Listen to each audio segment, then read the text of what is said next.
75 Grosvenor Street, what we had was 3 Georgian townhouses dating back to the middle of the 18th century.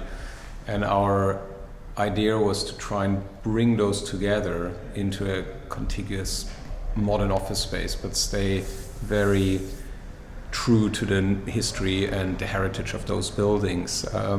And it was challenging. They're Grade 2 listed buildings, all 3, and as we go through you'll see some of the insides are really beautiful as well. So it was about restoring the historic element, introducing contemporary technology, and then working on a modern extension that hopefully brings those 3 buildings together. So one of the key interventions was to create a central core, an atrium. We are protecting the heritage listed walls of the original buildings towards the back, and then introducing a modern contemporary office building. Fusing those styles together for us was really important. What we didn't want to do is create this really strong juxtaposition just for the sake of it between the old and the new. Here's one of the terraces. We've got this connecting little street, which we call the cloisters, an external space landscaped quite carefully. It always went from street to street, but the way the 3 buildings interacted was not through a central core. There were different elevators in different parts of the building. You had to often go out onto the street, go back in order to access certain rooms. There were a few cut-throughs at certain levels, but it didn't work. We wanted to have a feature staircase. We wanted a staircase that people really use because the building is quite broken up historically. Stairs, of course, give connectivity on a vertical level, and to encourage people to understand and work in this building and use the building in a holistic way. We felt that a staircase that is visible from the floor, so we introduced these windows, and also an attractive space to go into and use would be really helpful.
Arding and Hobbs is a really exciting project for us.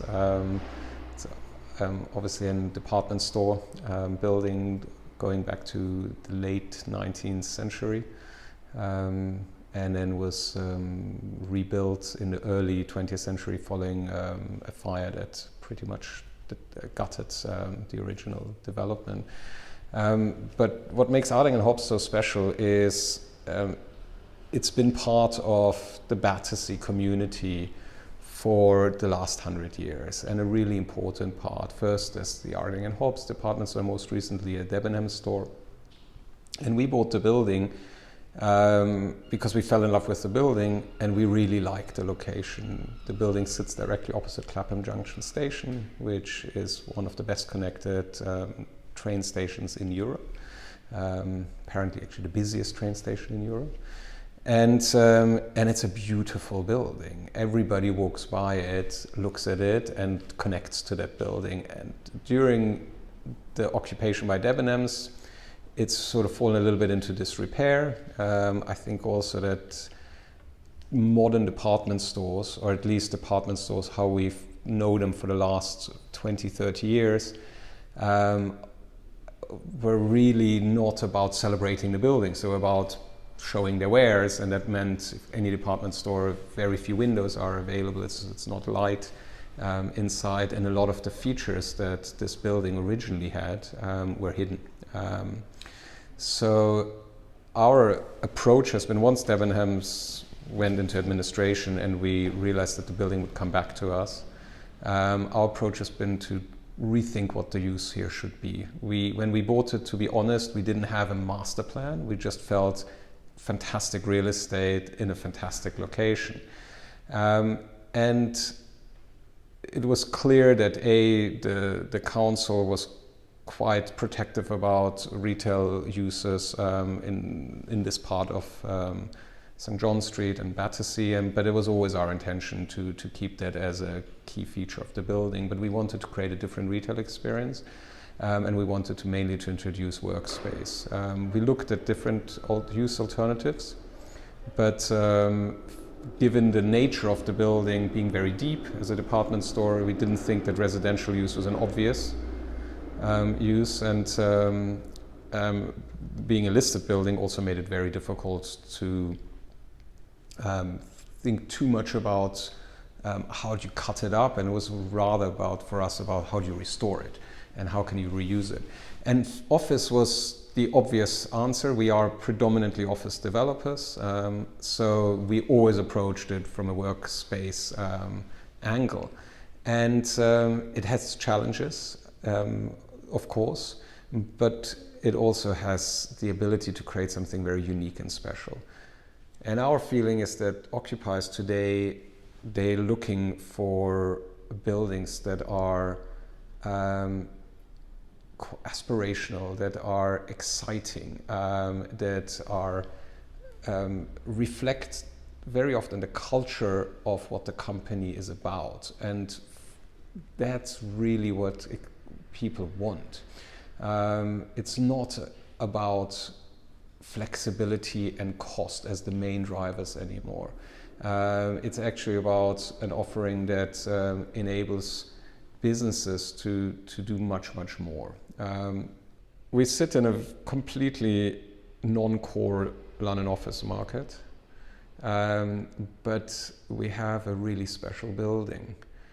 And for us as developers, that, looking at what occupiers really care about, it is, I think, predominantly nowadays two factors.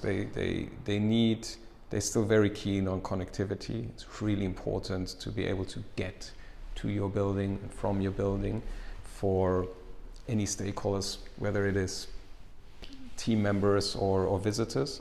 And then it is about having a building that is exciting, a building that is special, something different, something that they're proud of, and it meets their needs today. I don't feel the center of London is losing its attractiveness at all, but it's not the only place companies will consider, and we've seen it across London. We've seen Apple go to Battersea Power Station. That's a very similar kind of thinking behind there. It's an amazing building, iconic, and I'm sure you've seen the development, Peter. I've seen it. It's really impressive. King's Cross is much more central than Lavender Hill, but again, not center of London. And what we've seen happen there over the last decade has been very special. And so London is pushing and pulling, but I don't think it's because it's too busy in the center, we're going a little bit further and a little bit further. There are pockets that are popping up that are really exciting, and often around transport hubs and around the ability to create exciting product. And that's what we've got at Arding and Hobbs. Sustainability, green buildings is, for us, just like for most London developers, very much high on the agenda. But then also we work with often some really exciting buildings. A good example is we've got a small development on Borough High Street, at 148 Borough High Street, that actually originally Richard Seaford designed building for a typewriter manufacturer and showroom. And they had, it has a very unusual grid, which made sense for the use at the time. But just like, it's not at the same level as Arding and Hobbs, but just like with Arding and Hobbs, this is for us, there's a historically exciting aspect to it. So reusing that, bringing that back, creates a much more interesting product that then if we were to design it from scratch, we would design the grid, to be efficient and flexible, and it would obviously be a lot more carbon intensive than reusing the existing buildings. So our first approach is absolutely to try and retrofit and repurpose, but not at any cost. Some buildings are they're not good buildings, and retrofitting them will not make them a good building. And then it is a really difficult decision to say, okay, we need to start from scratch here. I think London is one of the few and true global cities, and I think it will remain that. Any city that is the size of London and has the complexity of London will always be under pressure to try and reinvent itself. London's been doing that, since I've been living here for nearly 30 years, over and over again. There are a lot of pressures now. Brexit is probably, I think, the biggest one that we'll still need to work through. Obviously, we've got political uncertainty right now in the government, but that will play itself out, and as will Brexit. But what I love so much about London, it is for me the most diverse city that I've known, certainly that I've spent significant time in. And yet it is also a collection of villages that have grown together over time. So it has this huge global appeal, but it has also this sort of safeness of the local community that everybody who comes to London taps in. People are very protective. They move to South London, that's their home. Others are in North London, that becomes their home. And we all are intertwined together. And anyone who takes public transport, or walks through the streets across London, will see it is a really diverse and vibrant city. A lot of different languages. There's a lot of color. It's very green for a large city. So to me, it ticks all the boxes. Politically, the reasons that London was often seen as being so attractive, it has still the language advantage to many other places. It has a great time zone that connects with Asia and the US in a reasonably sensible way. The legal system, despite being perfect, is still considered a good legal system to be operating in. The historic attractiveness of London remains really strong, and when I speak to investors from abroad, everybody is positive about London's future, as are we.